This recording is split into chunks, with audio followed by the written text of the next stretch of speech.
ఈరోజు కార్తీక దీపం సీరియల్లో గౌతమ్ శివనారాయణ వాళ్ళ ఇంటికి వచ్చి జోష్నని పెళ్లి చేసుకుంటానని అడుగుతాడు. ఇక శివనారాయణ ఎక్కడ ఒప్పేసుకుంటాడో అని అనుమానపడిన పారిజాతం, పెళ్లి చేస్తే చెయ్యండి కానీ ఎవరిని పిలవకండి, ఎందుకంటే దీప అందరి ముందు గౌతమ్ను కొట్టింది.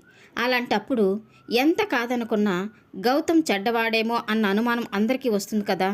అందుకనే పెళ్ళికి ఎవరిని పిలవకండి, 10 మందికి తెలిసేలా చేసుకోవడం వల్ల మన పరువే పోతుంది అని చెప్తూ ఉంటుంది. ఇక కార్తీక్ అయితే ఏంటి జోష్న ఈ గ్యాప్లో పారుతో నాటకం ఆడిస్తుంది, కానివ్వండి కానివ్వండి ఎవరి ఆట వాళ్ళు ఆడుతున్నారు అని మనసులో నవ్వుకుంటూ ఉంటాడు. ఇక గౌతమ్ అయితే పారు మాటలకి చాలా ఇబ్బంది పడుతూ ఉంటాడు. ఇక శివనారాయణ సుమిత్ర అయితే పారు అన్నదే నిజమేమో అన్నట్టుగా ఫీల్ అవుతూ ఈ పెళ్ళి అవసరమా అన్నట్టు ఆలోచిస్తూ ఉంటారు. శరద్ పిన్ని చెప్పింది నిజమే, మరి మీరు ఏమంటారు నాన్న అని వాళ్ళ నాన్నని సుమిత్రని అడుగుతూ ఉంటాడు. ఇక శివనారాయణ సుమిత్ర అయితే ఏం చెప్పాలో అర్థం కాక అలాగే ఆలోచిస్తూ ఉంటారు. ఇక పారిజాతంతో జోష్న, నువ్వు సూపర్ గ్రాని, చాలా మంచి పని చేసావు, వాళ్ళ మనసుల్లో లేని అనుమానాన్ని నింపేశావు. ఇక దీప లోపల నుంచి వచ్చి వీడిని చూసి 4 పీకుతుంది, ఇక అప్పుడు ఎవ్వరూ ఏమనరు. ఇక దెబ్బలు తిన్న గౌతమ్ ఇక్కడి నుంచి వెళ్ళిపోతాడు అని చాలా సంబరపడిపోతూ మాట్లాడుకుంటూ ఉంటారు. ఇక గౌతమ్ అయితే మీరు నన్ను అనుమానిస్తున్నారా తాతయ్య గారు అని శివనారాయణ అడుగుతూ ఉంటాడు. ఇక శివనారాయణ ఏం సమాధానం చెప్పకముందే పారు వెంటనే గౌతమ్తో టీ వస్తుంది, తాగేశాక మాట్లాడుకుందాం ఆగు బాబు అని అంటూ ఉంటుంది. ఇక దీప టీ తీసుకురావడం చూసి గౌతమ్ ఒక్కసారిగా షాక్ అయిపోతూ ఉంటాడు. ఇదేంటి ఈ కార్తీక్ నన్ను ఇలా ఇరికించాడు, అంతా నేను చూసుకుంటాను రమ్మని చెప్పాడు, తీరా వచ్చాక భార్యతో టీ ఇప్పిస్తున్నాడు, ఇప్పుడు ఈవిడ అందరి ముందు ఎలా ప్రవర్తిస్తుందో ఏం చేస్తుందో అని భయపడిపోతూ ఉంటాడు. ఇక టీ తీసుకొచ్చిన దీప చాలా సీరియస్గా గౌతమ్ని చూస్తూ తన చేతిలోకి కప్పు తీసుకుంటుంది. ఇక కంగారు పడిపోయిన గౌతమ్ ఆ కప్పుని నా ముఖాన్ని ఎక్కడ కొడుతుందా అని భయపడి గబుక్కమని పైకి లేస్తాడు. ఇక ఇదంతా చూస్తూ ఉన్న పారిజాతం, జోష్న, మనకు కావాల్సింది అదే జోష్న, ఇప్పుడు చూడు దీప ఆ టీ కప్పుని గౌతమ్ ముఖాన కొడుతుంది అని సంబరపడిపోతూ చూస్తూ ఉంటారు. ఇక దీప గౌతమ్ గారికి టీ ఇవ్వడానికంటే ముందు నేను ఒక పని చేయాలి అని ఆ టీ కప్పు అక్కడ పెట్టి దండం పెట్టి సారీ గౌతమ్ అని అంటూ ఉంటుంది. ఇక ఆ మాటతో ఒక్కసారిగా జోష్న షాక్ అయిపోతూ ఉంటుంది. ఇక తిక్క కుదిరిందా అన్నట్టుగా కార్తీకు జోష్న వంక చూస్తూ ఉంటాడు. దీప చేసిన పనికి గౌతమ్తో పాటు ఇంట్లో వాళ్ళంతా షాక్ అయిపోతూ ఉంటారు. ఇక దీప అయితే ఎవరో చెప్పింది విని నిజమనుకొని పొరపాటు పడి గౌతంపై నిందలు వేశాను, అందరి ముందు కొట్టాను కాబట్టి అందరి ముందు సారీ చెప్తున్నాను అని అంటూ ఉంటుంది. ఇక ఆ మాటతో జోష్న ఒక్కసారిగా షాక్ అయిపోతూ నా బుర్ర పనిచేయడం లేదు గ్రాని అని అంటూ ఉంటుంది. ఇక వెంటనే కార్తీక్ అయితే ఏంటి దీప ఇది, నీ పాటికి నువ్వు నిందలు వేసి ఇప్పుడు సారీ అంటే అయిపోతుందా, మా తాత పరువు ఏం కావాలి అని కావాలనే మాట్లాడుతూ ఉంటాడు.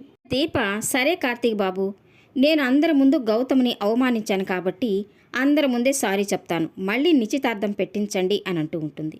ఇక ఆ మాటకి జోష్న ఒక్కసారిగా షాక్ అయిపోయి భయపడిపోతూ ఉంటుంది. ఇక దీప సారీ చెప్పినందుకు గౌతమ్ చాలా సంతోషపడిపోతూ ఇప్పుడు నా పెళ్ళికి ఎలాంటి అడ్డంకులు ఉండవు అని అనుకుంటూ ఉంటాడు.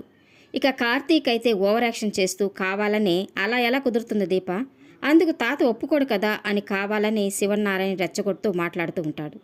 ఇక శివనారాయణ అయితే ఒప్పుకోనని నువ్వెందుకు అనుకుంటున్నావు, నేను ఒప్పుకుంటాను, నిశ్చితార్థమే కాదు ఏకంగా పెళ్లి ముహూర్తాలే పెట్టిస్తాను, పెళ్లి రోజున దీప గౌతమ్కి క్షమాపణ చెప్పాలి అని చెప్తూ ఉంటాడు. ఇక ఆ మాటతో షాక్ అదిరిపోయింది అని పారిజాతం అనుకుంటూ ఉంటే నా బుర్ర తిరిగిపోతూ ఉంది అని జోష్న అనుకుంటూ ఉంటుంది. ఇక శివనారాయణ చూడు దశరథ, పంతుల్ని పిలిపించి పెళ్లికి కావాల్సిన ఏర్పాట్లు చేయండి అని చెప్తూ ఉంటాడు. ఇక జోష్న ఎలా తప్పించుకోవాలో అర్థం కాక నాకు అప్పుడే పెళ్ళొద్దు తాత, నేను కొంతకాలం బిజినెస్ చూసుకోవాలనుకుంటున్నాను అని అంటూ ఉంటుంది. ఇక జోష్న తప్పించుకోవడానికే ఈ ప్రయత్నాలు చేస్తుంది అనుకున్న కార్తీకు, జోష్న చెప్పింది కూడా నిజమే కదా తాత, ఒకసారి ఆలోచించండి అని కావాలని అంటూ ఉంటాడు. ఇక శివనారాయణ అయితే నీకెందుకు ఇదంతా, ఏం అవసరం లేదు, వెంటనే పెళ్లి జరిగిపోవాలి, వ్యాపారాలు చూసుకోవాలన్నా ఏం చేయాలన్నా పెళ్లి తర్వాతే, పెళ్ళైన తర్వాత మీ భార్యాభర్తలకి బిజినెస్ అప్పగిస్తాను, నా నిర్ణయంలో ఎలాంటి మార్పు లేదు అని శివనారాయణ ఖచ్చితంగా చెప్పేస్తూ ఉంటాడు. ఇక గౌతమ్ చాలా సంతోషపడిపోతూ వెంటనే ఇంటికి వెళ్ళి పెళ్లి విషయం అమ్మా నాన్నకి చెప్పాలి, వెళ్ళొస్తాను జోష్న, బాయ్ అని చెప్పి వెళ్తూ ఉంటాడు. ఇక వెనక నుంచి కార్తీక్ కూడా బాయ్ బ్రో అని చెప్తూ ఉంటాడు. ఇక దశరథు సుమిత్రతో ఇదంతా దీప వల్ల జరిగింది, తనని అర్థం చేసుకోవడానికి ప్రయత్నించు సుమిత్ర అని చెప్తూ ఉంటాడు. ఇక తన గదిలోకి వెళ్ళిన జోష్న ఇదంతా దీప వల్ల జరిగింది అని కోపంతో రగిలిపోతూ ఉంటుంది. ఇక అక్కడికి వచ్చిన పారిజాతం, అన్నీ నేను చూసుకుంటాను, నువ్వు అడ్డం రావద్దు అన్నావు, ఇప్పుడేం జరిగింది? ఆ మొగుడు పెళ్ళాలు నీతో ఆడుకుంటున్నారు, ఈ పెళ్ళిని ఇప్పుడు ఎలా ఆపుతావు అని తనని అడుగుతూ ఉంటుంది. నాకేం చేయాలో అర్థం కావడం లేదు, నా బుర్ర పని చేయడం లేదు అని చెప్తూ ఉంటుంది. ఇక పారిజాతం అయితే, కంగారు పడకు మనవరాలా, పెళ్లి జరగకుండా ఏదో ఒకటి ప్లాన్ చేద్దాంలే, అయినా అంత టైం కూడా లేదు అని అంటూ ఉంటుంది. ఇక దీప కార్తీకులకి జోష్న బ్రేక్ వేస్తుందా, లేక జోష్న పెళ్లి జరిగేలాగా దీప కార్తీకులు ప్లాన్ వేస్తారా అనేది కమింగ్ ఎపిసోడ్లో తెలుసుకుందాం. ఈ వీడియో నచ్చినట్లయితే లైక్ చేయండి, సబ్స్క్రైబ్ చేయండి. Thank you for watching.